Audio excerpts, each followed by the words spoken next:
Alors, bonsoir tout le monde. Bienvenue à cette réunion du 28 novembre déjà. Et avant de commencer, je voudrais qu'on fasse le mot d'ouverture. La ville de Dieppe reconnaît que la terre sur laquelle elle tient ses activités fait partie du territoire ancestral traditionnel cédé et non cédé des Mi'kmaq.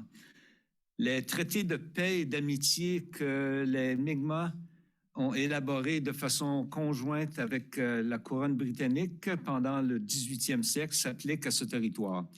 Les traités n'abordaient pas la cession de territoires ou de ressources, mais reconnaissaient en fait le titre des Mi'kmaq et établissaient les règles concernant ce qui devait être des relations durables entre les parties. Alors, sans plus tarder, pour l'autre partie de notre mot d'ouverture, chers collègues, ayons la sérénité d'accepter les choses que nous ne pouvons changer, le courage de changer les choses que l'on peut et la sagesse de connaître la différence. Alors, avant d'aller plus loin, on a ajouté un item à l'ordre du jour ce soir. Avant de débuter notre rencontre de ce soir, j'aimerais prendre le temps pour reconnaître les mérites d'une personne présente ici ce soir. J'aimerais inviter notre chef de pompiers, Marc Cormier, à venir me rejoindre pour lui présenter la médaille des pompiers pour les services distingués qu'il nous a donné depuis plus de 20 ans de conduite exemplaire, puis peut-être même avant 20 ans, conduite exemplaire toujours. Alors, on veut reconnaître ces 20 années de conduite exemplaire au service de la sécurité publique au Canada. Alors, sur ce, on va s'avancer pour prendre une photo ou deux.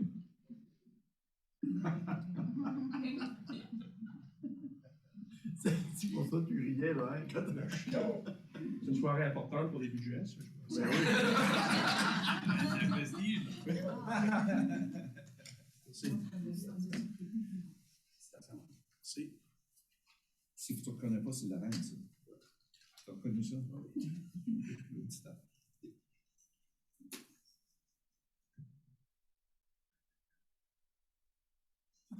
Ici, c'est un syndicat qui a affiché fièrement à la bureau. Merci.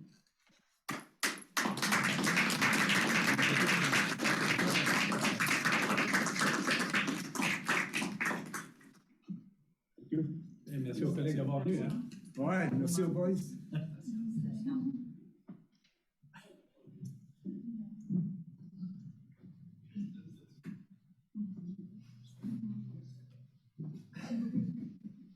T'as un beau budget, hein? OK, ça, dis-nous que c'était vraiment une surprise, là.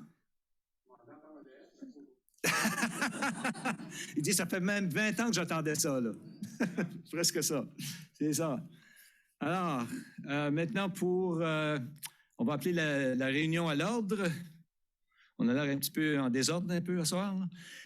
Confirmation du quorum, confirmé, et déclaration de conflit d'intérêts. Est-ce qu'il y a eu des conflits d'intérêts qui ont été rapportés? Non. Alors, on continue avec l'adoption de l'ordre du jour proposé par le conseiller Thibodeau, appuyé par le conseiller Lantaigne sur la question. Aucune question. Alors, ceux qui sont en faveur de l'adoption de l'ordre du jour, signifiez-le par un oui. Oui. De l'avis contraire par un non. Alors, l'ordre du jour est accepté tel que présenté. Et ça nous amène à l'item 7. Présentation, requête et pétition. 7.1. Demande de renseignement de la part des membres du Conseil au service régional de Kodiak de la GRC. Est-ce qu'il y a des membres du Conseil qui auraient des questions pour Madame l'inspectrice Chantal Arsenault? J'ai oublié l'autre moitié. Aucune... Excuse-moi, Chantal. Pas de questions? Alors, vous avez des grosses nouvelles pour nous autres, on souhaite, ou tout au moins des informations à nous donner? Oui, merci beaucoup, Monsieur le maire, Monsieur et Madame les conseillers et conseillères. Oui, je vais vous apporter quelques faits qui sont intéressants dans notre monde de travail. Cette semaine, on a un de nos agents communautaires, Gendarme Lirette, qui est assigné à Mathieu Martin, qui va participer à une journée carrière mercredi à Mathieu Martin. Alors, il est autant fier que les élèves d'avoir la chance d'aller partager qu'est-ce qu'il aime de sa profession. En fin de semaine, je ne sais pas s'il y en avait plusieurs de vous autres qui étaient à la parade du Père Noël, mais je peux dire que j'étais là, puis très fière d'être là. Le service régional de Kodiak, on a ramené une tradition qu'on faisait avant toutes les années, mais des fois, il y a des changements qui se font. On a ramené cette tradition-là de faire partie de la parade, puis je peux vous dire que c'était tellement un événement positif pour nous autres, parce que ça faisait bien du bien de voir des jeunes, puis tout le monde en grand nombre, du bout de la Maine jusqu'à la Pôle, ici à Dieppe. Puis, je pense que c'était la première parade depuis la pandémie. Puis, c'était encourageant de voir que le monde avait sorti pour une activité tellement positive. Alors, je tiens à remercier le comité organisateur de la parade ainsi que la ville de Dieppe et de Moncton d'avoir travaillé avec nous autres sur le plan de sécurité de trafic afin que tout se déroule bien à la parade. J'aimerais juste signaler un des communiqués de presse qu'on a sorti le 23 novembre. C'était en lien avec l'arrestation d'un homme de 42 ans pour le meurtre de premier degré en lien avec un homicide. Vous avez sans doute vu ces nouvelles-là. Ça a été pas facile pour la famille puis les gens qui connaissaient les gens impliqués. J'aimerais juste signaler qu'un homme a été arrêté. Il est comparu en cours. Puis, il va revenir en cours le 12 décembre à 11 heures. Mais je vous dirais que l'enquête continue, puis la police, on ne peut jamais avoir trop d'informations. Alors, si quelqu'un a des renseignements qui n'ont pas eu le temps de partager avec nous autres par rapport aux connaissances, aux gens qui étaient impliqués, je vous demande, s'il vous plaît, de trouver le courage puis de partager ces renseignements-là avec nous autres. Vous pouvez le faire directement ou à travers des chèques au crime pour demeurer anonyme. Puis je fais le mot aussi pour dire que nos pensées sont avec les familles affectées par ce crime haineux. Un autre communiqué que j'aimerais apporter à votre attention, il est sorti le 24 novembre, puis c'est la signalisation d'une augmentation du nombre de vols de véhicules dans la province. Spécifiquement, on a vu une augmentation importante dans la région du Sud-Est puis à Moncton. Puis ça qui est important, c'est que nous autres, comme propriétaires de voitures, il faut essayer de tout faire dans notre possible pour essayer de diminuer les chances d'être victime de ce crime-là. Alors, c'est vraiment des choses de base, mais qu'il faut toujours s'en rappeler parce qu'on vient confortable dans nos quartiers. Alors, toujours verrouiller vos véhicules. Laissez aucun trousseau de clés, portefeuille, change, paquet de cigarettes, n'importe quoi qui peut être intéressant. On ne laisse rien dans les véhicules qu'on peut voir. Une autre chose, c'est ranger bien vos dispositifs de verrouillage dans une boîte qui bloque le signal. Ça, c'était nouveau pour moi, mais comme que vous sachiez là, qu'il y a des fraudeurs qui peuvent cloner des cartes de crédit, là, bien, ça existe, là, des fraudeurs qui peuvent cloner le genre de mécanisme dans nos clés là, pour déverrouiller des autos. Ça n'était une première pour moi, c'est pour ça que je vous le partage. Alors, il existe des boîtes qui peuvent bloquer les signaux. On les recommande, puis ils disent des boîtes de type Faraday. Ça, c'est quelque chose que vous pourrez regarder sur Google, c'est quoi? Puis l'autre chose, c'est qu'on n'a pas des boîtes comme ça, mais pas garder les clés accrochées en haut de la porte, juste en haut de la porte principale, parce que là, c'est vraiment proche du véhicule. Ça, c'est qu'on peut garder les clés plus dans la maison, puis pas autant à la portée, ça serait mieux. Puis comme d'habitude, de précaution, toujours verrouiller notre porte, puis pas garder les clés près. Puis stationner notre véhicule dans un lieu bien éclairé. Si vous avez un garage, encore mieux. Alors, juste des petits rappels pour se garder en sécurité puis garder nos biens en sécurité. Merci. Puis il faut croire qu'avec toutes ces nouvelles-là, ça a allumé des lumières. Monsieur Brideau. Merci, M. le maire. Madame Farah, est-ce que tu pourrais répéter de nouveau le nom, la boîte? C'est une boîte qui bloque les signaux. Puis, l'exemple, là, ça dit une boîte Faraday. F-A-R-A-D-A-Y. Merci. Merci. Quelqu'un d'autre?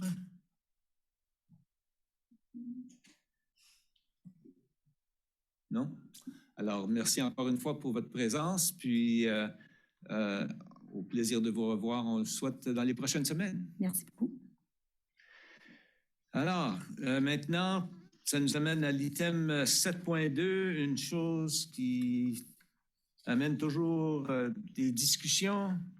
On va voir ce que ça va faire ce soir. C'est la présentation du plan de déneigement et de déglaçage pour l'hiver qui s'en vient. Parce que même si ça ne paraît pas trop encore, il y a un hiver qui s'en vient.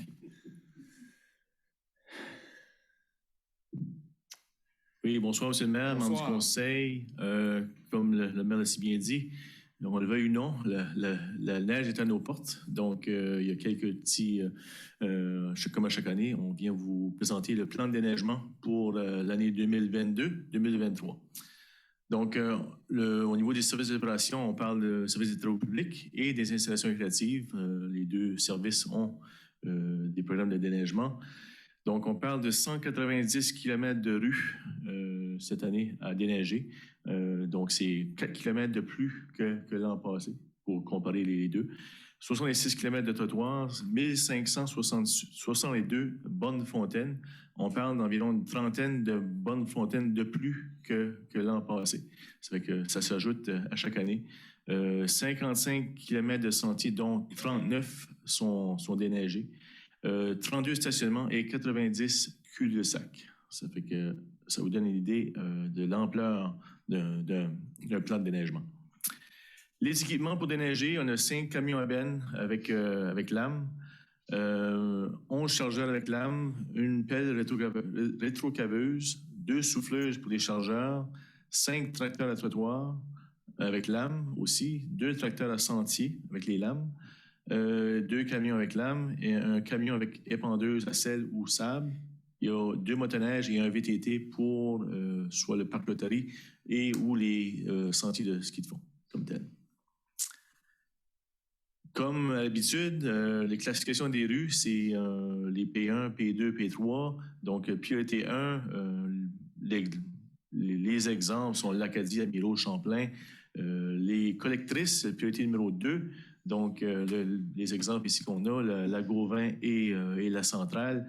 Et les P3 qui sont faits en 3e lieu, ce sont vraiment les subdivisions, dont la Muriel, la Marguerite, quelques exemples comme ça. Ça fait que ça vous donne une idée de qu'est-ce que la façon que sont priorisées les rues à Dieppe. Au niveau de l'opération de déneigement, l'intervention initiale et la saumure est dépendue sur les rues 24 heures avant la chute de neige, la neige qui sont prévues. Donc, cette saumure-là, ça aide à prévenir la formation de glace et aussi ça réduit l'adhésion de la neige sur l'asphalte. Donc, c'est une opération qui est quand même très importante pour la sécurité des gens sur nos routes. La saumure, pour ceux que ça intéresse, c'est composé de 79% d'eau et 21% de sel. Puis c'est bon jusqu'à moins 15. En bas de moins 15, ils mettent d'autres choses, dont le sel et le sable et autres. Fait que ça, c'est des informations qui pourraient intéresser les gens.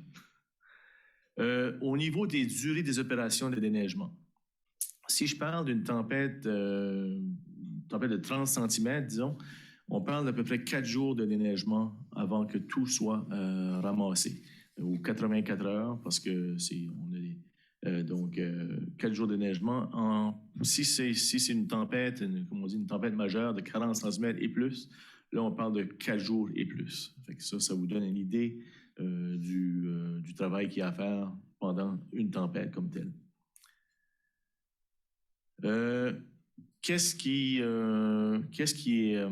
inclus dans le processus de déneigement? Il y a le déneigement, l'élargissement des rues, les trottoirs, les P1 et P2, traverses pour les piétons, les abribus et les bonnes fontaines, comme on l'a mentionné tout à l'heure. La durée des opérations, il y a plusieurs facteurs qui rentrent en ligne de compte. Donc, le type de neige fondante, lourde ou poudreuse, la température extérieure, c'est certain que s'il y a un gel ou un dégel, ça va affecter la durée des opérations. si il y a trop de neige, une nouvelle précipitation pendant les opérations de déneigement. Et bien sûr, on n'est pas à l'abri des bris d'équipement. Je vous l'ai nommé tout à l'heure, les équipements qu'on a en place, c'est sûr que s'il y a un bris d'équipement pendant une tempête, ça va affecter les opérations et la durée des opérations. L'objectif est de déblayer toutes les rues dans les 8 heures suivant la fin des chutes de neige. Dans le cas de plus de 30 cm, c'est aussitôt que possible. On n'aime pas donner un temps parce que, encore là, il y a des facteurs, comme je l'ai dit auparavant, qui pourraient affecter les heures de déneigement. Dans le cas des stationnements de la place 1504, donc au centre-ville, on parle de 6 heures suivant la chute des neiges. Ça fait que, aussitôt que nous, de notre côté, c'est une priorité de déneiger le centre-ville et la place 1604. Enlever et transporter la neige des stationnements de la place 1604 et des trottoirs bordant le stationnement le long des rues Champlain et Marché dans les 96 heures suivant la fin des chutes de neige ou de la tempête. Le déneigement des Bonnes-Fontaines sera effectué selon les priorités et en collaboration avec les services d'incendie. À 1562 Bonnes-Fontaines, c'est sûr que ça prend quand même plusieurs jours à faire ça. Et puis, je sais qu'il y a des Bonnes-Fontaines qui sont plus prioritaires que d'autres. Donc, on essaie de se concentrer sur ceux avant les autres. Les cul-de-sac, il y a 2 genres de cul-de-sac. Il y a celle que tu distribues la neige également à tous les résidents. Et l'autre, c'est une passe qui distribue la neige également à tous les résidents. Et ensuite, on empile au centre du cul-de-sac comme tel. Donc, après 40 à 60 cm, là, il faut aller transporter, revenir à notre dépôt à neige. Parlant de dépôt à neige, on a un dépôt à neige depuis, je crois que c'est la 2e année ou la 3e année, au 2050 rue Champlain. Le dépôt à neige, la capacité, des informations quand même importantes, capacité de notre dépôt à neige est de 500 000 mètres cubes de neige. C'est quand même assez impressionnant. On a aussi des ententes avec des contracteurs privés pour justement qu'ils viennent déposer ou quand ils chargent la neige de venir à notre dépôt à neige. On parle d'environ 10 à 15 $ à chaque fois qu'il y a un camion d'un contracteur privé qui vient à notre dépôt à neige. Ça fait que il y a un coût relié à ce service-là. Comme un peu les rues, les trottoirs sont aussi en priorité. Donc, priorité 1, c'est surtout les trottoirs près des écoles et aussi de la place 1604. Donc, l'objectif au niveau de déneiger les trottoirs, c'est 24 heures suivant la chute des neiges de 30 cm et moins. Donc, on a à peu près 24 heures pour faire surtout les écoles et aussi au centre-ville à la place 1604. Les priorités 2, les trottoirs dans la région de la Haute-Ville et autour du centre aquatique et sportif, ainsi que les trottoirs des artères à moins fort débit de circulation. L'objectif de déneigement de ce côté-ci, au niveau des P2 trottoirs, on parle dans les 3 jours suivant les déneigements des trottoirs de priorité 1. Les sentiers seront déneigés dans les 5 jours suivant la chute de neige. Donc, c'est sûr que les trottoirs doivent être priorisés comparés aux sentiers, mais c'est sûr que le déneigement va débuter aussitôt que possible. Autre déneigement, notre belle anneau de glace ici à la place 1604 et un exemple aussi au niveau des sentiers de ski de fond au parc Rotary Saint-Anselme. Ça, c'est d'autres endroits qu'on a besoin de déneiger. Adopter une Bonne-Fontaine à 1562 Bonne-Fontaine, c'est certain que ça aide toujours si des familles adoptent une Bonne-Fontaine. Pour plus d'informations, vous avez juste aller au www.diep.ca pour plus d'informations pour comment adopter les Bonnes-Fontaines. C'est juste des rappels, disons, de règlement que je dirais quand l'hiver arrive. Au niveau du stationnement durant la nuit sur une rue municipale, à partir du 1er décembre, qui est cette semaine, on n'a plus le droit de faire du stationnement, de stationner sur le bord de la rue 24 heures ou pendant la nuit. Ne déposez pas de neige provenant d'une entrée privée sur une rue ou un trottoir municipal. Donc, poussez pas la neige dans la rue ou sur le trottoir comme tel. Il faut que ça reste dans votre cour. Ne pas stationner dans votre entrée privée de façon à gêner le passage des équipements de déneigement.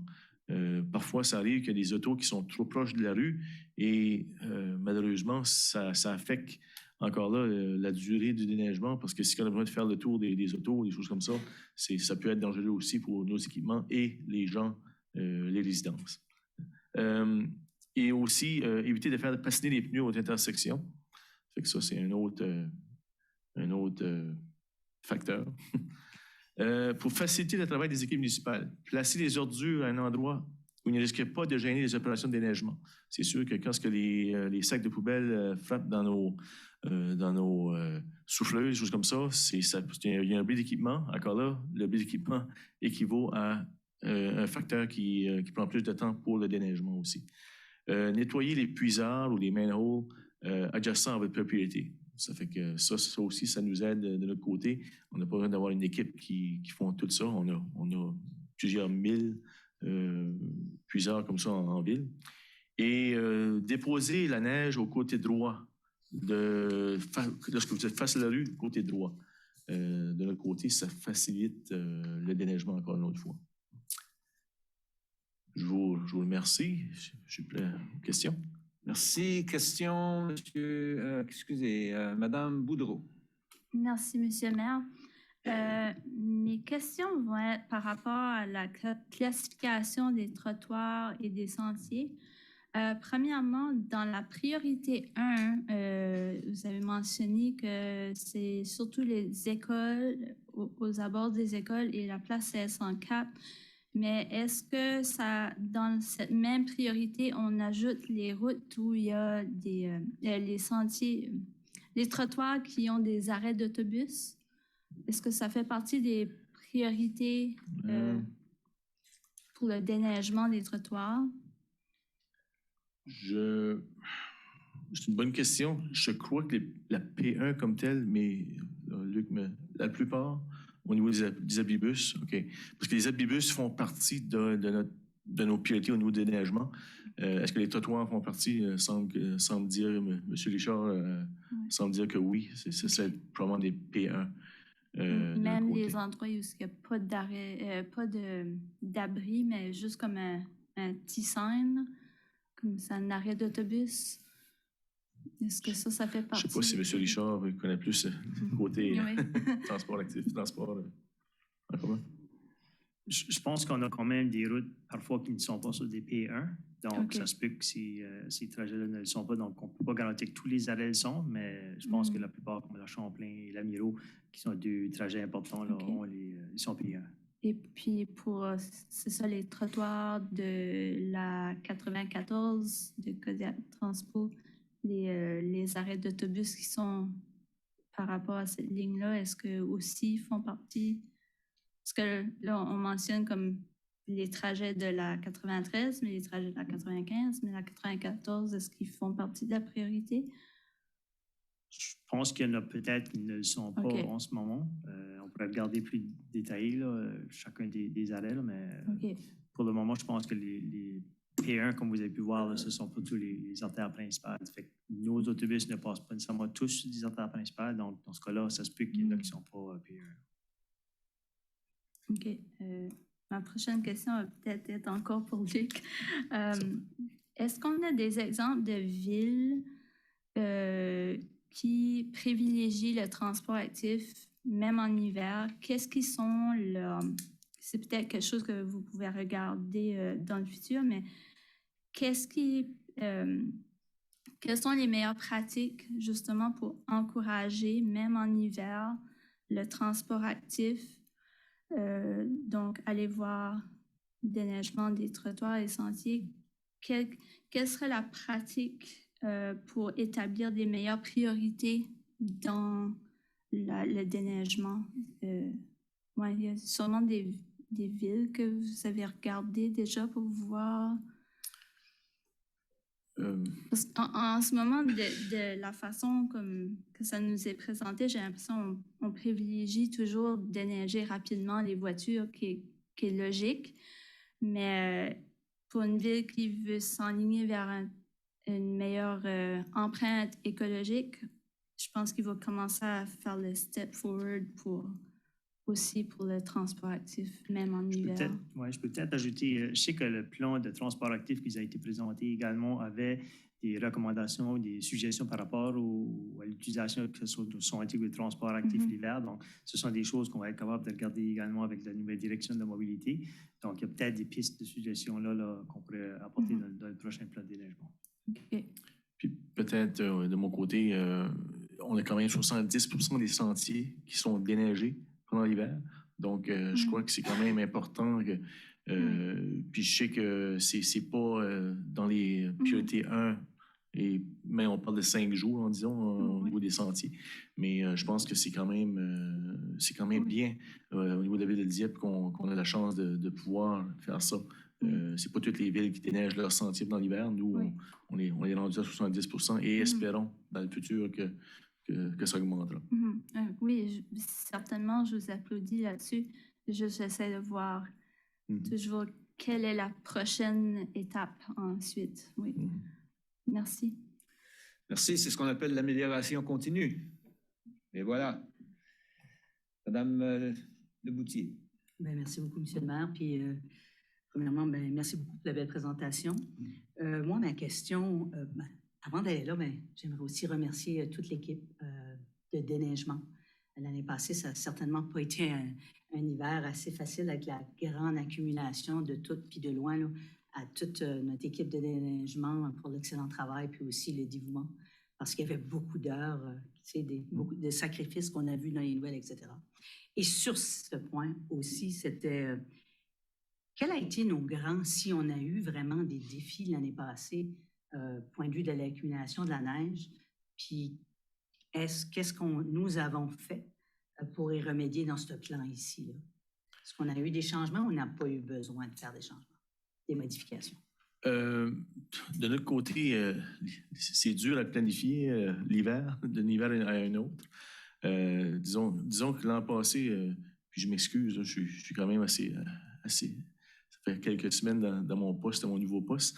Mais c'est un petit peu difficile à planifier d'un hiver à l'autre. Mais c'est sûr qu'il y a des changements mineurs qui ont été faits depuis l'an passé. Et on est toujours prêt à faire des changements pendant la saison hivernale. Ça, c'est certain. De mon côté, je ne veux pas trop m'avancer à qu'est-ce qui était fait l'année passée et qu'est-ce qui sera fait cette année. Je ne sais pas si M. Bourque a quelque chose qu'il pourrait ajouter.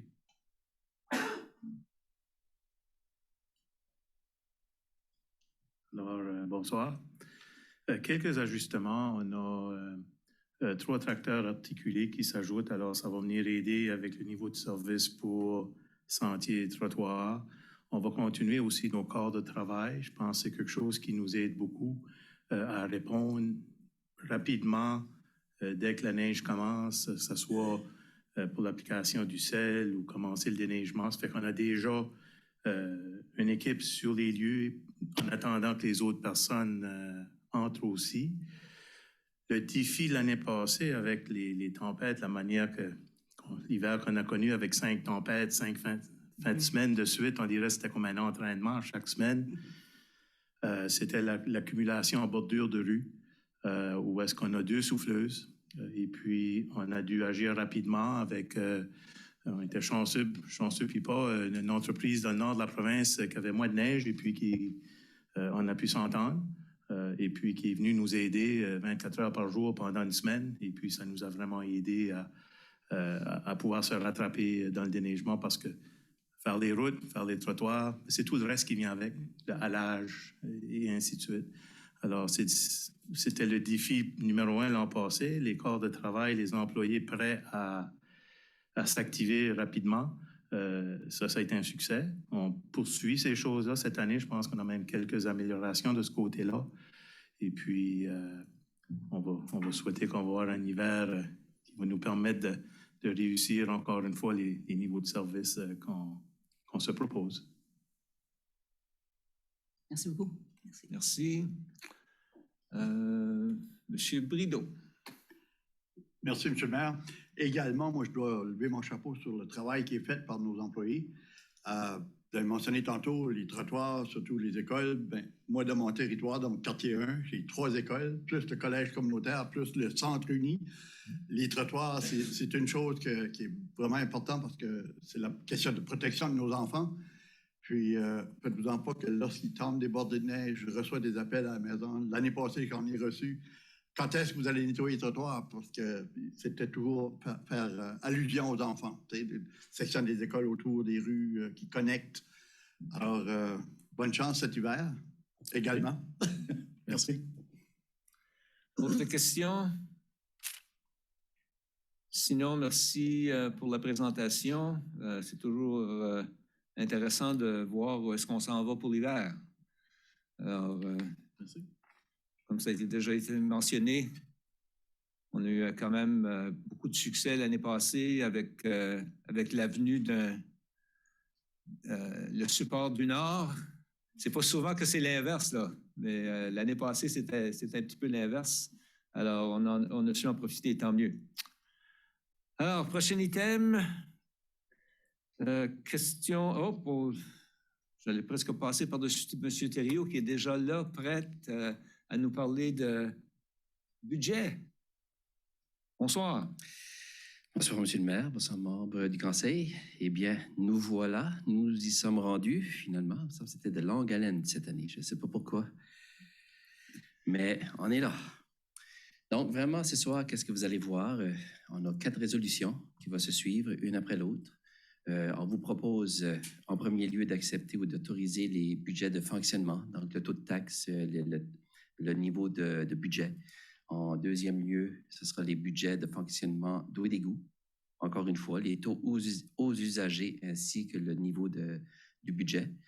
En troisième lieu, vous allez voir la liste des projets capitaux, ainsi que, ça c'est pour 2023 spécifiquement, ainsi que le budget alloué pour cette année-là. Et en quatrième lieu, vraiment les emprunts, faire autoriser les emprunts pour l'an prochain. Donc, mais tout d'abord, je vais juste faire une courte présentation, une dizaine de minutes. C'est vraiment pour donner un petit sommaire de qu'est-ce que c'est qui s'est passé depuis la dernière fois que j'ai venu vous présenter. Donc, il fait déjà une couple de semaines, donc le 1er novembre. Depuis, qu'est-ce qui a changé? Donc, au niveau du budget de fonctionnement général, on vous propose ici une cent de réduction de plus. Donc, la dernière fois, je vous avais présenté, c'était 1,47 $ 47 cents qu'on vous proposait. Maintenant, c'est 1,46 $. Comme de raison, ça a aussi répercussion sur les deux autres, les 2 DSL qui sont maintenant partis de Dieppe, où le taux a été recalculé afin d'avoir le plan de rattrapage de 5 ans. Donc, à 0,5445 pour Greater Lakeburn et de 0,4677 pour Scoudouc. Ensuite, vous avez vu ce graphique ici déjà, ou ce diapositive ici, où ce que je veux vous apporter votre attention, c'est le fait qu'on a réduit de 1 cent de plus, fait en sorte que, à ce niveau ici, attends, je vais activer ma plume, à ce niveau ici, c'est une augmentation de 3,9 % que le résident va voir, au lieu de 5 % que je vous avais présenté auparavant. Donc, ça a eu un impact de 1 % vraiment. Donc, le résident est maxé à 10 %. Nous, en réduisant le taux de taxe, fait en sorte qu'on réduit la facture quand même de 6 %, qui fait en sorte que c'est 3,9 % qui est l'augmentation que le résident va voir au niveau de sa facture d'évaluation. Maintenant, pour le taux non résidentiel. Donc, nous, on a pu aller et diminuer le taux de 1 cent. Essentiellement, la même journée que je vous ai présenté ça, le 1er novembre, la province a annoncé, et malheureusement, je l'ai su seulement après avoir fait ma présentation, mais la province a annoncé qu'ils allaient faire Ils étaient censés de faire une réduction sur 3 ans. Donc, en 2023, était l'année 2 de 3. Finalement, ils ont décidé d'aller tout de suite à l'année 3 de 3. En d'autres mots, ils ont fait la réduction au complet au niveau du taux résidentiel, non résidentiel, provincial. Qui fait en sorte que nous, ça nous a acheté un petit peu plus d'espace pour pouvoir augmenter le ratio non résidentiel. Donc, ce que je vous avais présenté, c'était à 1,6. Ici, on vous suggère 1,65. Le 1,65 a rapporté un peu plus d'argent à la municipalité, qui nous a permis, par ricochet, de pouvoir diminuer de 1 cent de plus. C'est un peu là qu'a été la stratégie, si on veut. Donc, pour le non-résidentiel, leur taux l'an passé était de 4,38 et maintenant, ça se donne à 4,26. Donc, nous, oui, on a augmenté de 10 sous, mais la province a diminué de 22 sous. Donc, il y a quand même une réduction de 12 cents au niveau du non-résidentiel pour 2023. Donc, ici, je parle du total comme de raison, le municipal ainsi que le provincial additionnés ensemble. Donc, je ne l'avais pas présenté, cette petite diapositive-là, la dernière fois. C'est un peu un sommaire de tout ce qui se passe au niveau des budgets. Je n'irai pas trop en détail, mais d'ici, au moins, on peut voir les relations qui existent entre le budget de fonctionnement ainsi que tous les autres budgets, c'est-à-dire la réserve de fonctionnement général, ici à gauche, la réserve d'immobilisation générale à droite, où il y a des transferts de monnaie qui se fait, qui sont dans les demandes budgétaires, ainsi que le budget d'immobilisation générale, où on peut voir un 11,5 millions qui se dirige vers le budget d'immobilisation pour financer le 23 millions en partie. Pour ce qui est de l'eau et l'égout, eh bien, il n'y a rien qu'à changer depuis la dernière fois. C'est toujours la même chose. On garde le même taux qu'on avait en 2022 et le même qui était essentiellement en 2021 également. Donc, ça fait une couple d'années qu'on a demeuré le même, à 948 $ par année. Même petite diapositive comme tantôt, cette fois-ci du côté de l'eau et l'égout, on peut voir la relation qu'il y a entre le budget de fonctionnement ainsi que le budget d'immobilisation et les deux réserves à gauche et à droite, donc d'immobilisation générale ainsi que de fonctionnement général.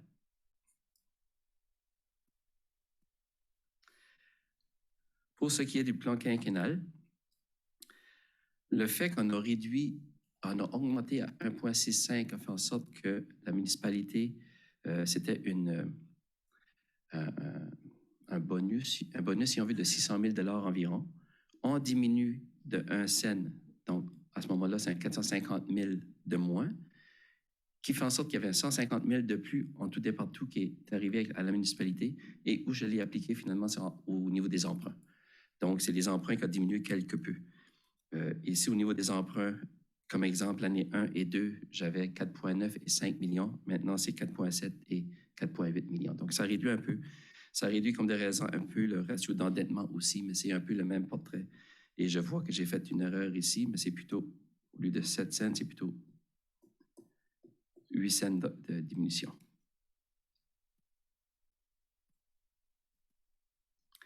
Au niveau de l'eau et l'égout, c'est exactement le même que je vous ai présenté la dernière fois. Donc, il n'y a aucun changement. Les taux vont graduellement augmenter de 1 à 1,3 % par année. Et puis, le ratio d'endettement, lui, devrait demeurer quand même assez stable, entre 19 et 20 %. Donc, c'est à peu près ça, ma présentation de ce soir. Et vous allez voir, comme j'ai expliqué tantôt, vous allez voir les résolutions qui vont passer un après l'autre un peu plus tard dans la soirée. Est-ce que vous avez des questions? Merci. Questions de la part des membres du Conseil? Il faut croire que c'est clair. Alors, merci pour la présentation. Puis, on verra tantôt durant les résolutions, à savoir s'il y a des questions qui ressortent. Merci. Alors, merci. Ça nous amène aux questions du public. Questions du public. Notre cher public. Questions? Non? Alors, on continue au prochain item, adoption des procès-verbaux. Alors, procès-verbal de la réunion ordinaire du Conseil du 14 novembre, qui en fait la proposition, M. Thibodeau, appuyé par M. Lantaigne, sur la question. Aucune question. Alors, ceux qui sont en faveur de la résolution signifient-le par un oui. Oui. L'avis contraire par un non. Alors, le procès-verbal, excusez-moi, de la réunion du 14 novembre est accepté tel que présenté. Ça nous amène au l'item numéro 10, 10.1 du côté de l'administration, ratification de diverses diverses directives adoptées à huis clos. Alors, sur ce, M. Melançon. Oui, Monsieur le maire et membres du conseil, bonsoir. Alors, ce soir, on va rendre 5 directives publiques. Comme première, nous avions une directive pour la structure organisationnelle du service d'incendie qui a été préparée par la firme Icarium Group Conseil. Alors, dans le cadre du développement du plan maître du service, une des recommandations était de revoir sa structure. Alors, présentement, nous avons le chef, Marc Cormier, qui est chef de file au niveau du service. Nous avons un chef adjoint et la structure recommandait d'avoir des chefs de peloton qui assurent une présence de la gestion au niveau des corps de travail. Alors, la structure est en train de se faire mettre en place. Les postes sont affichés comme on se parle. Deuxième directive, c'est une entente de construction de l'intersection de la rue Lorette et l'avenue Lakeburn. Alors, comme que vous le savez, cette année, on avait un projet d'infrastructure pour remplacer le ponceau sur la rue Lorette et pour assurer la circulation d'une subdivision. On devait voir à ce que cette connexion de rue se fasse. On a rentré en entente avec un développeur pour qu'on puisse faire la connexion de la rue Lakeburn et la rue Lorette. Alors, c'était avec le développeur Boucher Land Development. Le promoteur va maintenant payer des frais de devanture lorsque le développement prendra place. Comme troisième directive, nous avions en juin dernier présenté au conseil municipal au niveau du service de planification et de développement avec l'ajout, le dépôt du livre blanc, l'ajout des services de planification avec la croissance de la ville, la complexité des dossiers et nous voulions avoir une redondance au niveau de l'équipe de travail. Alors, le conseil a adopté de mettre en place 2 nouveaux postes au service de planification et développement. Alors, ceci assurait aussi d'avoir une capacité pour être plus stratégique au niveau du service. Alors, on est encore en cours de route de compléter cette directive, mais si les postes sont affichés publiquement. Comme quatrième directive, lorsqu'on a présenté la nouvelle structure de l'organisation de la ville de Dieppe, certains postes ont été mis en place. Un poste de directeur au niveau du secteur de mobilité urbaine. Alors, M. Jérémy Aubé fut la personne sélectionnée et va débuter bientôt son travail. Et un autre poste qui a été comblé, le poste de directrice générale adjointe au niveau du service organisationnel. Marie-Claude Landry a été sélectionnée et les 2 personnes débuteront leur travail lundi prochain. Alors, Monsieur le maire, ça fait un sommaire des 5 directives qu'on avait reçues du conseil municipal. Merci bien. Pour la lecture de la résolution, Mme Boudreau. Merci, Monsieur le maire. Que le Conseil ratifie les directives adoptées lors de réunions du Conseil tenues à huis clos portant sur les sujets suivants. 1. Recommandation, structure organisationnelle, Icarium Groupe Conseil Incorporé, adoptée le 27 septembre 2021. 2. Entente, construction de l'intersection de la rue Lorette et l'avenue Lakeburn, adopté le 24 mai 2022. Nouveau poste, numéro 3, nouveau poste, service de planification et de développement, adopté le 13 juin 2022. 4. Nomination, poste de directeur, service de la mobilité urbaine, adopté le 14 novembre 2022. 5. Nomination, poste de directrice générale adjointe, division des services organisationnels, adopté le 14 novembre 2022. Je le propose. Proposé par la conseillère Boudreau, appelé par le conseiller Brideau. Excusez-moi, M. Brideau. Sur la question. Aucune question. Ceux qui sont en faveur de la résolution signifieraient par un oui. Oui. De l'avis contraire par un non. La résolution est adoptée telle que présentée. Maintenant, du côté finances, 10.2.1, M. Melançon. Alors, M. Thériault a tellement fait un bon sommaire que je pense que les 4 prochaines résolutions peuvent suivre son cours. Alors, je reste à M. le maire à choisir qui veut en faire la lecture. Eh bien, qui désire en faire la lecture? M. Brideau pour le 10.21. Merci, M. le maire. Alors, que le Conseil accepte que la somme de 71 100 $ soit le budget total du gouvernement local, que la somme de 65 095... on parle de 71 millions, pas 71. Excuse. Correction. Je pense qu'il commençait à avoir du monde autour de la table, là, qui commençait à avoir peur pour le job. Là. Merci, M. le maire. Et que la somme de 65 095 173 soit le mandat du gouvernement local pour l'année suivante et que le taux d'imposition soit de 1,46.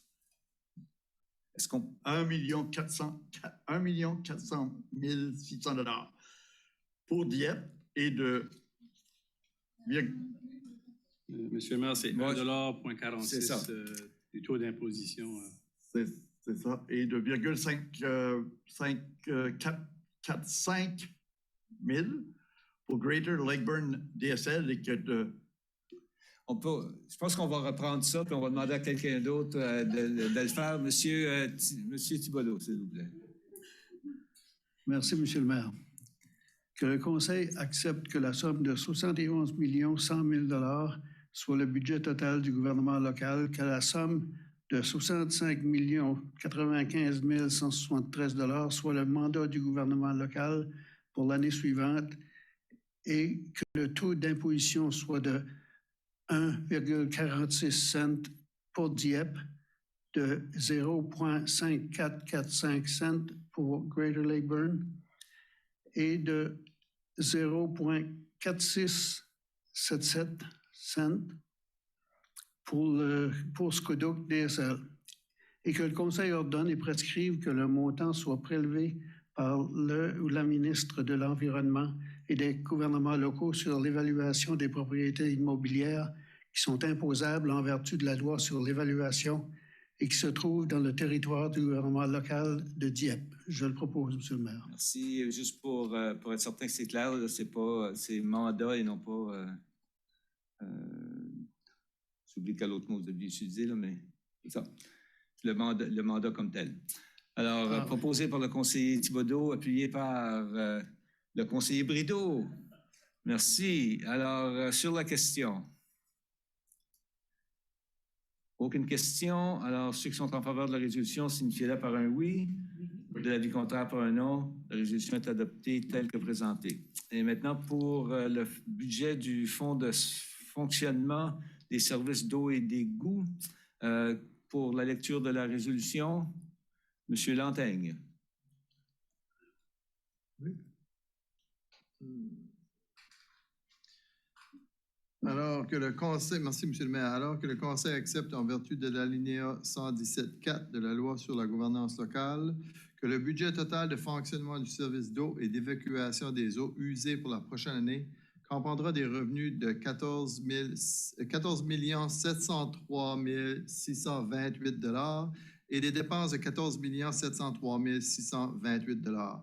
Que conformément à l'arrêté concernant les réseaux d'eau et d'égout, le taux unitaire pour l'usage de ces services en 2023 soit fixé à 476 $ pour le service d'eau et 472 $ pour le service d'évacuation des eaux usées.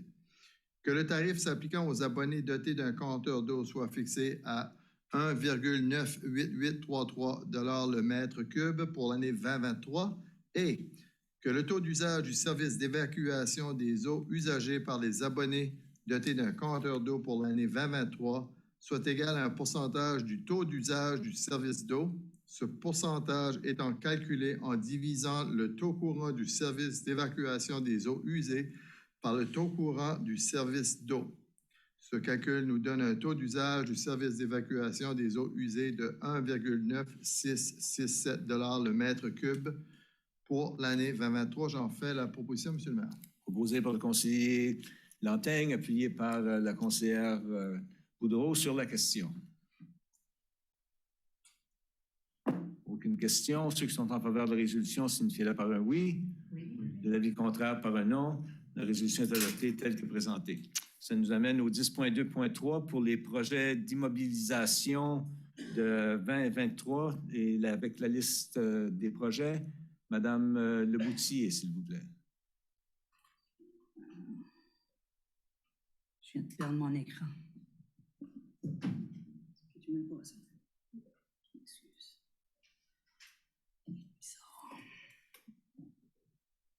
Merci, Monsieur le maire. Que le Conseil autorise les projets suivants dans le cadre du programme des projets d'immobilisation de 2023. Budget d'immobilisation générale, 23 millions. 1. Achat de terrain. 2. Ruelles et stationnement en phase Îlot-Gauvin. 3. Plan de transport en commun. 4. Prolongement de la rue Benjamin. 5. Sentier, chemin Melançon et Fox Creek, conditionnel à du financement. 6. Plan de loisirs. Services sanitaires Dover et Pickleball. 7. Programme de transport actif. 8. Programme de préservation d'asphalte. A. Micro-surfaçage diverses rues. B. Reconstruction portion chemin Gauvin. C. Réasphaltage portion rue Champlain, route désignée. D. Reconstruction rue Emmanuel. E. Amélioration intersection Champlain-Acadie. F. Promenade du parc, parc Rotary. G. Réasphaltage Dieppe-Nord. 9. Programme de gestion des actifs.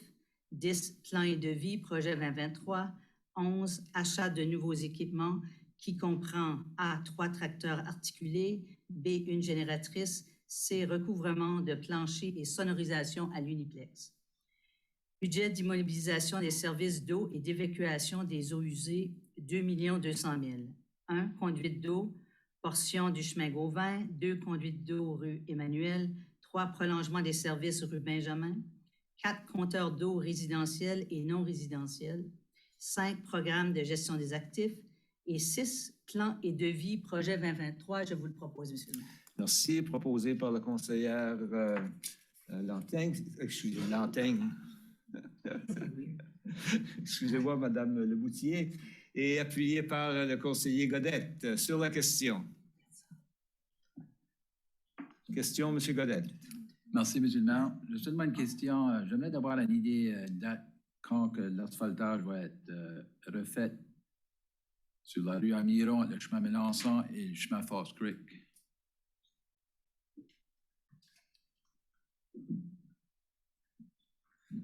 On regarde environ dans 4-5 ans, dans mes dernières informations. Ouais. Donc, ça suit les demandes qu'on fait au ministère des Transports pour le partage de coûts pour les routes désignées. OK, merci. Merci bien. Autre question? Sinon, ceux qui sont en faveur de la résolution signifient-le par un oui? Oui. Ou de l'avis contraire par un non? La résolution est adoptée telle que présentée. Maintenant, pour le programme de projet des travaux d'immobilisation, c'est ça, des travaux d'immobilisation pour 2023 et demande d'emprunt. Alors, pour la lecture de 10, 2, 4, M. Thibodeau. Merci, M. le maire. Que le Conseil autorise qu'une demande d'emprunt d'une somme de 5 108 000 soit soumise à la Commission des emprunts de capitaux par les municipalités en vue de financer les projets suivants. Budget d'immobilisation générale, services relatifs au transport, réasphaltage, portion de la rue Champlain, 663 000, programme de transport actif, 700 000, sentier, chemin Melançon et Fox Creek, 875 000, prolongement, rue Benjamin, 380 000, B, service d'administration générale, achat de terrain, 1 375 000, C, services récréatifs et culturels, plan de loisirs, pickleball, 700 000 budget d'immobilisation des services d'eau et d'évacuation des eaux usées, D, service de l'hygiène de l'environnement, installation de compteurs d'eau non résidentiels, 350 000 prolongement des services rue Benjamin, 65 000 à un taux d'intérêt qui sera fixé par la Commission pour une période maximale de 15 ans pour le budget d'immobilisation générale et le budget d'immobilisation des services d'eau et d'évacuation des eaux usées. et que le Conseil autorise que la Ville fasse un emprunt provisoire d'une somme ne devant pas dépasser 5 108 000 $ au taux d'intérêt préférentiel jusqu'à ce qu'un financement à long terme soit obtenu. Je le propose, Monsieur le maire. Proposé par le conseiller Thibodeau, appuyé par le conseiller Brideau sur la question. Question, M. Lantaigne. Merci, Monsieur le maire. Question rapide pour nos amis de Pickleball. Ici, le 600 000 qui est proposé pour les terrains de Pickleball, est-ce que ça va couvrir, comme ça a été présenté, la construction de 10 terrains finalisés et tout? M. Melançon. Pour 2023? M. Thériault. M. Thériault. Voilà. Non, pour le projet de Pickleball spécifiquement, le projet est d'une valeur de 1 million, donc le budget de 1 million. 700 000 de ce 1 million-là est pour la demande d'emprunt. 300 000 va provenir du budget de fonctionnement général.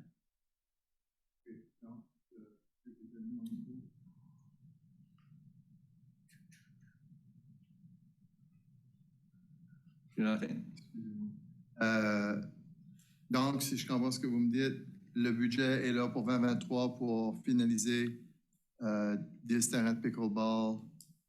Le budget est là pour le plein 1 million. Okay. Du 1 million, il y a 700 000 qu'on va emprunter. OK. Parfait. Merci. Alors, M. le maire, ici, c'est les emprunts qu'on va chercher pour compléter le montant d'argent que l'on n'a pas dans le capital d'opération. Alors, qualifié. C'est ça. Merci. Autre question? Sinon, ceux qui sont en faveur de la résolution signifient-le par un oui. Oui. L'avis contraire par un non.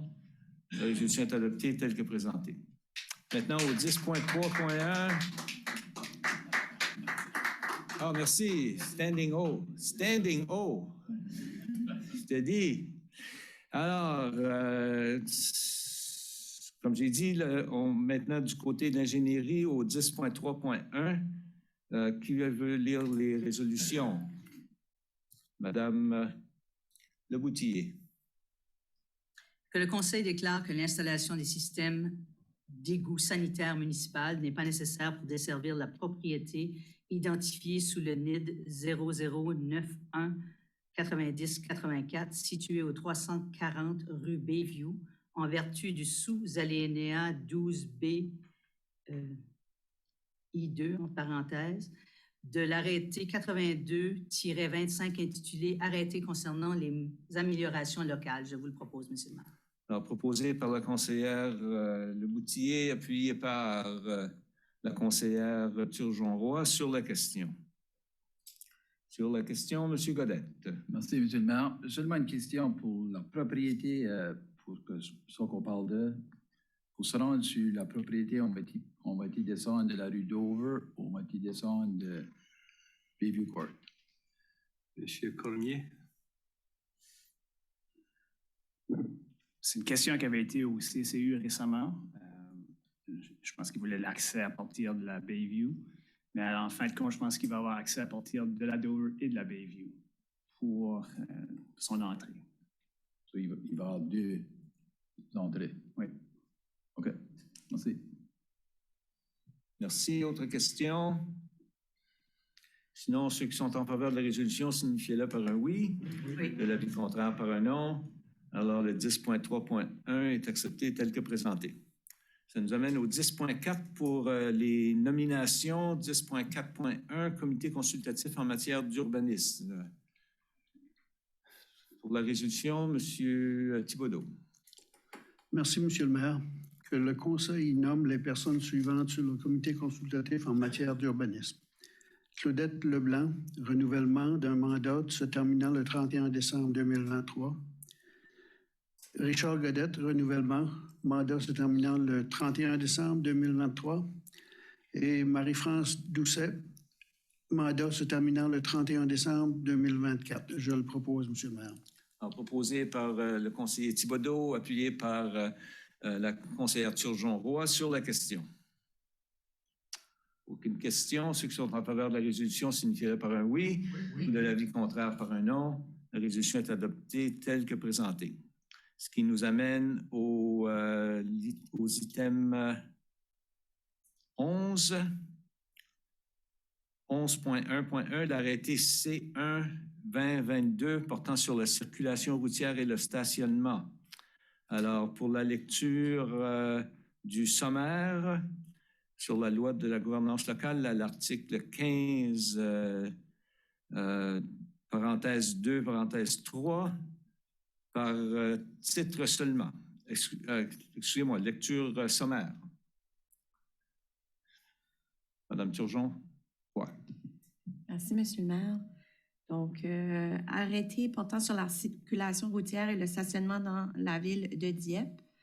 Bon, donc, en vertu des pouvoirs que lui confère la loi sur la gouvernance locale, LNB 2017, chapitre 18, et la loi sur les véhicules à moteur, LRNB 1973, chapitre M-17, le conseil municipal de Dieppe dûment réuni adopte ce qui suit. Les articles et annexes de l'arrêté C-1-2022-1 demeurent inchangés par rapport à ceux énoncés dans l'arrêté C-1-2022 adopté le 27 juin 2022, à l'exception des modifications suivantes. Modification à l'article 10 de l'arrêté intitulé « Infractions et peines » comme suit. 2. Quiconque contrevient à l'article 5.2 du présent arrêté commet une infraction et est passible sur déclaration de culpabilité d'une amende minimale de 140 $ et maximale de 2100 $, et ce, multiplié par le nombre de jours que dure l'infraction. 3. Quiconque contrevient à l'une ou l'autre des dispositions du présent arrêté, à l'exception de l'article 5.2, commet une infraction et est passible d'une déclaration de culpabilité d'une amende minimale de 30 $ et maximale de 1070 $, et ce, multiplié par le nombre de jours que dure l'infraction. Modification à l'annexe A, intitulée « Stationnement interdit » comme suit. Ajout de l'article 19, donc la rue Charles, à en tout temps, côté ouest, tout le long de la rue. Je le propose, Monsieur le maire. Proposé par la conseillère Turgeon-Roy, appuyé par le conseiller Godette sur la question.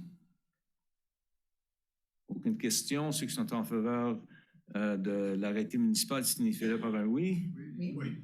Et contre, alors la résolution est acceptée. Ça nous amène au 10.1.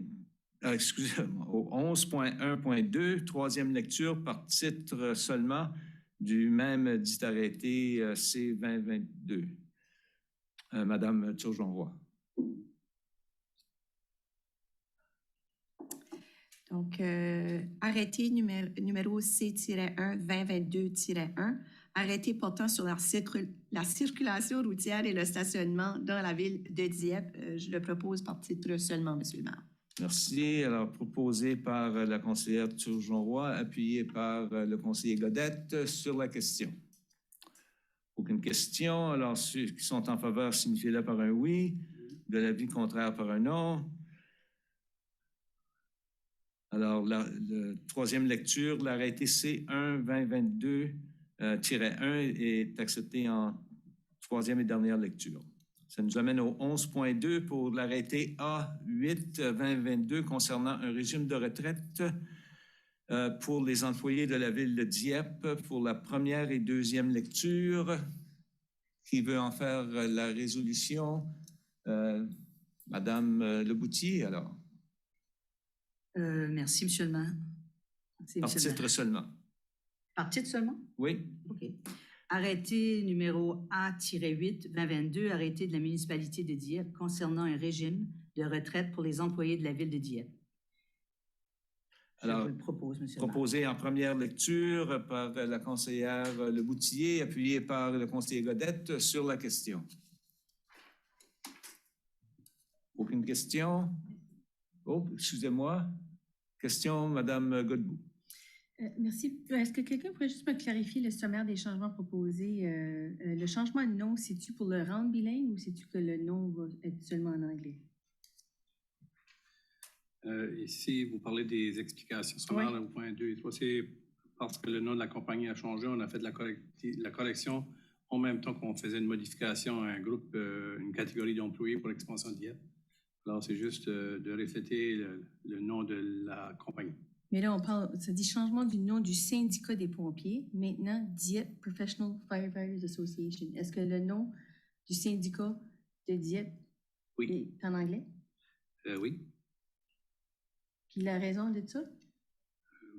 C'est quelque chose qui leur appartient comme association qui est à l'extérieur de la municipalité. L'association demande d'avoir un nom uniquement en anglais. Puis ça a été déterminé comment? Qu'est-ce qui était le processus de cette détermination-là Par pour les l'association? membres syndiqués. Les membres syndiqués des pompiers de la ville de Dieppe ont demandé pour un nom uniquement en anglais. C'est bien ça. Mais là, je comprends pas. Ça date quand même de très longtemps. Puis je pense que même quelqu'un qui est ici depuis 20 ans ne pourra pas nous l'expliquer. Oui, mais là, on propose des changements puis on ne prend pas la peine de le corriger. Alors ici, nous, on n'a pas de contrôle sur le nom de l'entité parce que c'est un syndicat. Alors, c'est quelque chose qui leur appartient. Nous, on peut simplement... Les reconnaître dans une de nos arrêtés. À contre-cœur. À contre-cœur, certain.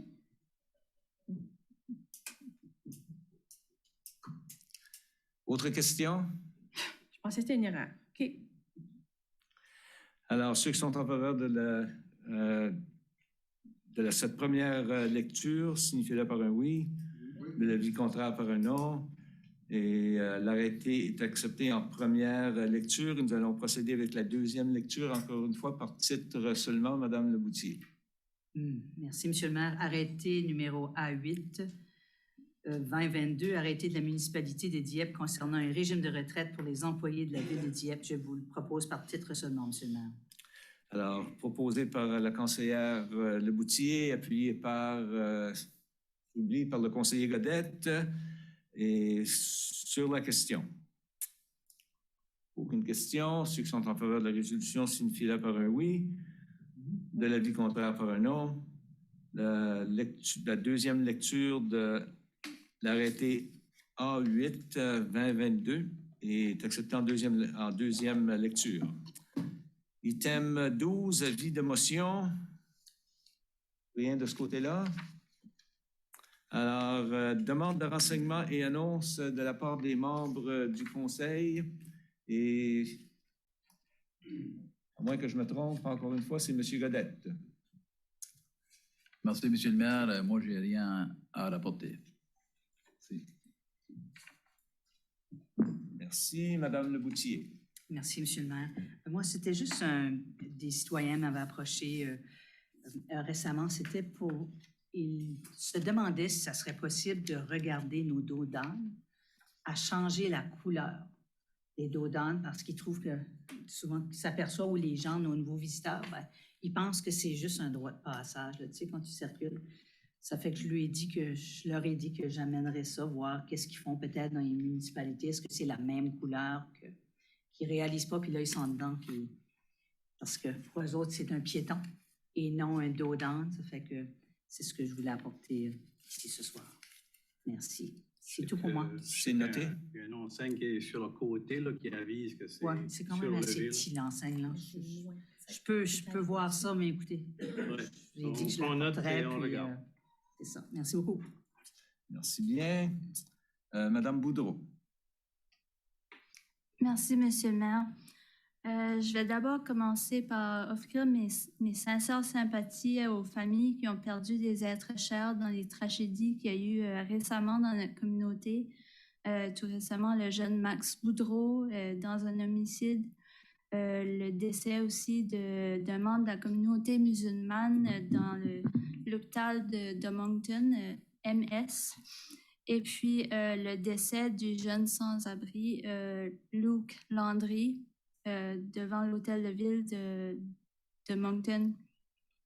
Et puis, merci aux gens impliqués qui ont essayé d'aider à retrouver Max Boudreau, qui continue de donner des informations à la GRC pour que justice soit rendue. Et puis, aux aux gens de Ensemble Grand Moncton qui ils ont tout fait ce qu'ils pouvaient pour aider à placer Luke dans un logement pour cette soirée qui a été très tragique.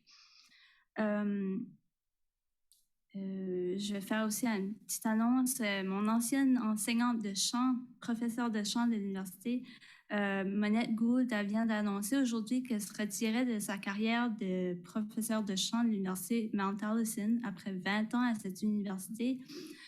Ensemble, on a traversé un roller coaster ride pendant que je traversais les années les plus difficiles de ma vie.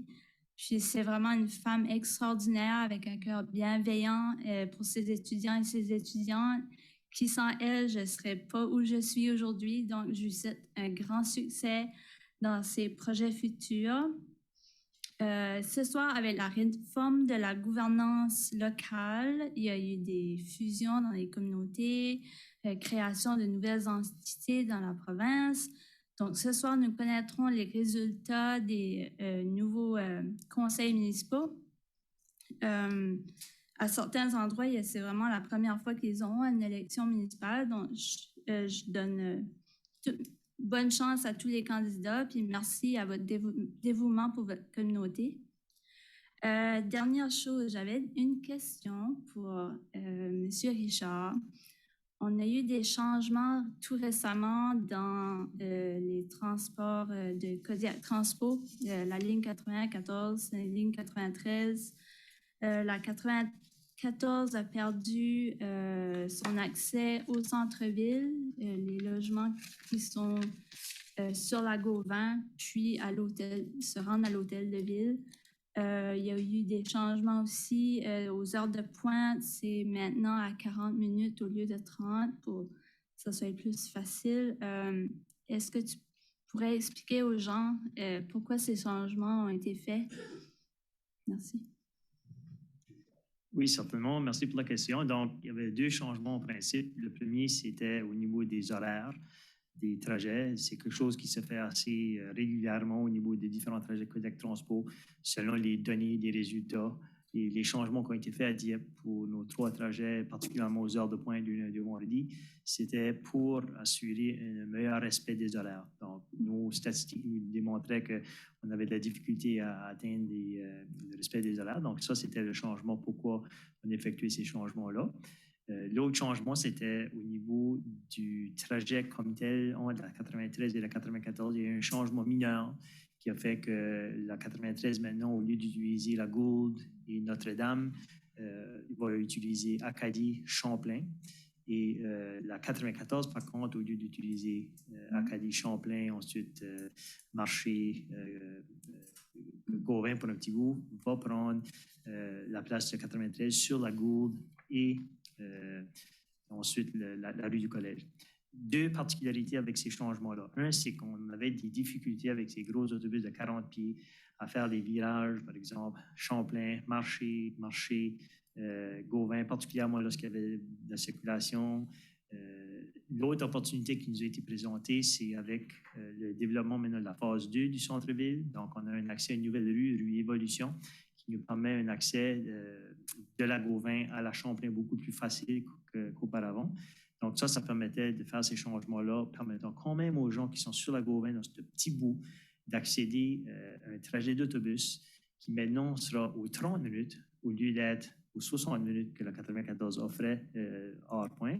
Donc, il y avait un avantage pour les autres, mais ça nécessite un petit déplacement à pied qui est un petit peu plus long que ce que certains avaient directement sur la Gauvin.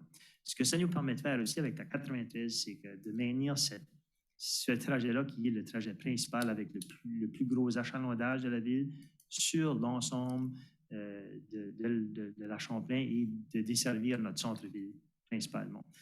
Ça fait que oui, il y a un petit désavantage pour les gens de la 94, particulièrement ceux qui voulaient accéder le centre-ville avant, mais on s'en vient avec d'autres projets d'amélioration qui, je pense, vont répondre à ça. Mais pour le moment, c'était la raison du changement.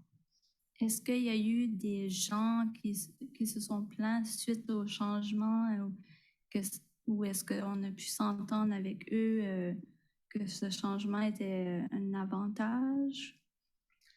J'ai pas pas reçu énormément de plaintes, peut-être 2 appels, mais pour la plupart, c'est des gens qui n'avaient pas entendu parler des changements encore. Donc, quand on leur a expliqué les changements, je pense qu'ils comprenaient.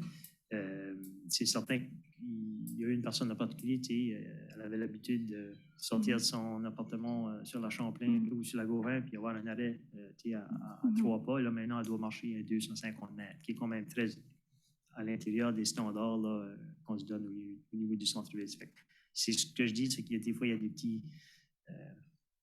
comparativement à ce que le service que les gens avaient, il y a maintenant une différence, mais c'est quand même à l'intérieur des standards de marche qui sont permis à l'intérieur de ce qu'on fait. OK. Oui. C'est sûr que pour moi, la 94 est mon moyen.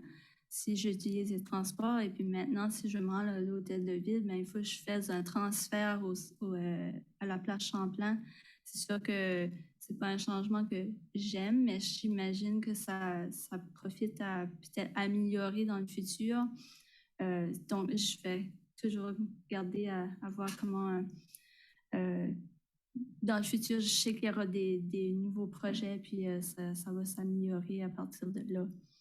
Merci. Merci bien. Monsieur Brideau. Merci, M. le maire. Bien, comme ma collègue conseillère Boudreau, je veux juste offrir mes félicitations à tous les nouveaux maires et nouveaux conseillers et conseillères partout dans la province qui, ce soir, vont commencer à voir les résultats de l'élection d'aujourd'hui, qui était attendue depuis un bout de temps avec le livre blanc. Alors, voilà. Merci, M. le maire. Merci bien. M. Thibodeau. Merci, M. le maire. J'ai juste une chose, puis je pense que c'est pour Marc-André. L'année passée, j'avais rapporté que sur la rue Canane, le petit trottoir qui monte du côté droit, il y a de l'eau qui s'écoule de la paroi, du muret, puis ça crée de la glace. Puis je pensais que ça avait été réparé l'année passée, mais là, je passe par là, puis je m'aperçois que il y a encore de la glace sur le trottoir. Puis ça peut être dangereux parce que, surtout quand il va y avoir de la neige, puis que les gens ne le verraient pas. Alors, je me demande s'il y a moyen de tout réparer ça de nouveau. On va faire le suivi pour vérifier. On va tirer au sort pour voir ce qu'il va nous répondre. Donc, vous avez raison qu'il y avait eu des réparations faites. C'est une source d'eau souterraine qui s'écoule. Donc, il y avait un drain français qui avait été installé comme derrière le trottoir, mais ça se peut que ce n'est pas assez pour tout capter l'eau, dépendamment de comment l'eau qui se ramasse. Okay. Mais ce n'est pas évident à régler comme situation, mais... Ouais. C'est bien ce que je pensais, que ça avait été réparé l'année passée, mais là, quand j'ai vu ça de nouveau, je me suis dit, bon, ben, ça reprend. Mais on va vérifier. Merci.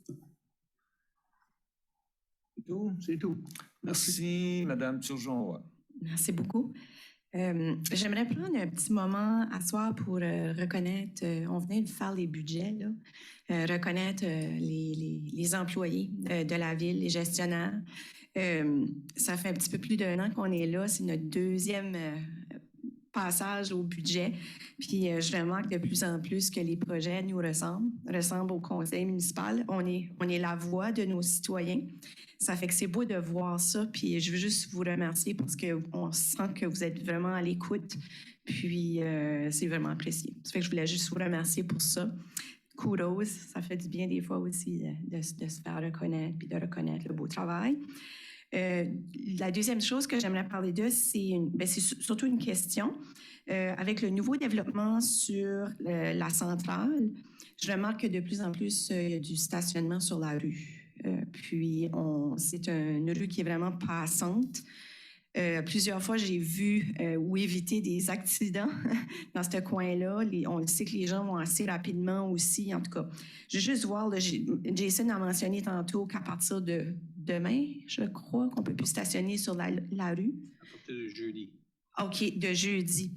Je ne sais pas s'il y a de la signalisation qui a été mise pour l'hiver. Est-ce que les gens savent qu'ils ne peuvent pas stationner justement? Ça va devenir de plus en plus compliqué, là, surtout l'hiver. Puis prévoir aussi au printemps. est-ce qu'on peut allouer ou on peut interdire le stationnement en tout temps? C'est vraiment pas large.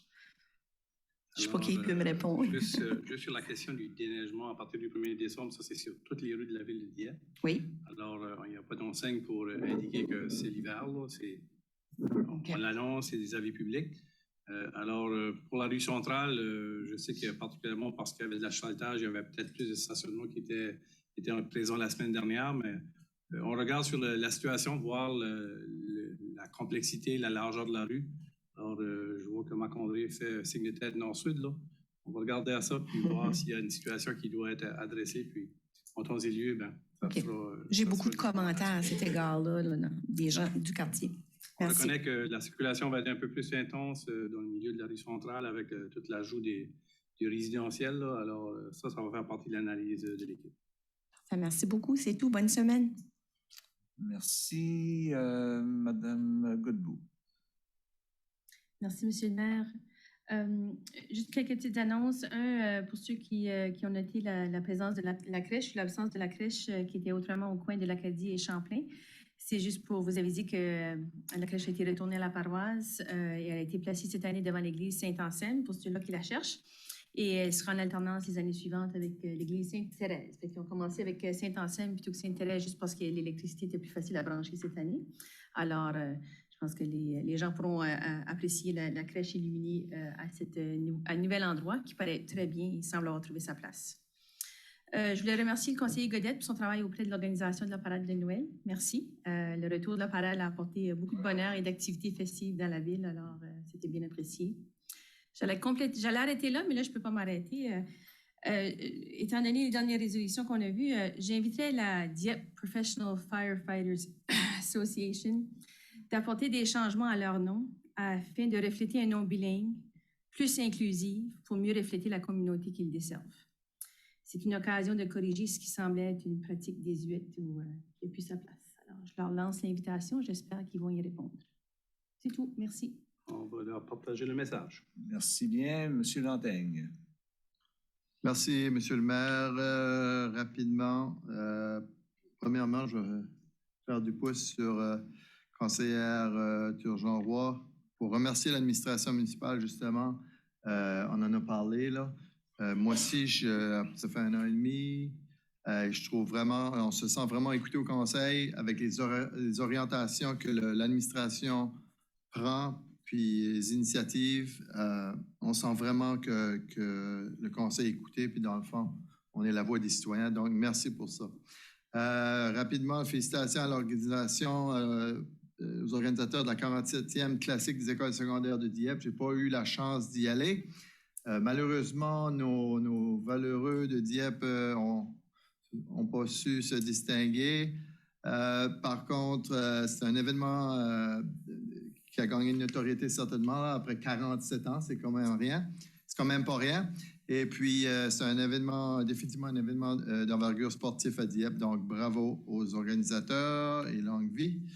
Ensuite de ça, félicitations qui va au comité du pickleball de Dieppe, Marc Leblanc puis sa gang.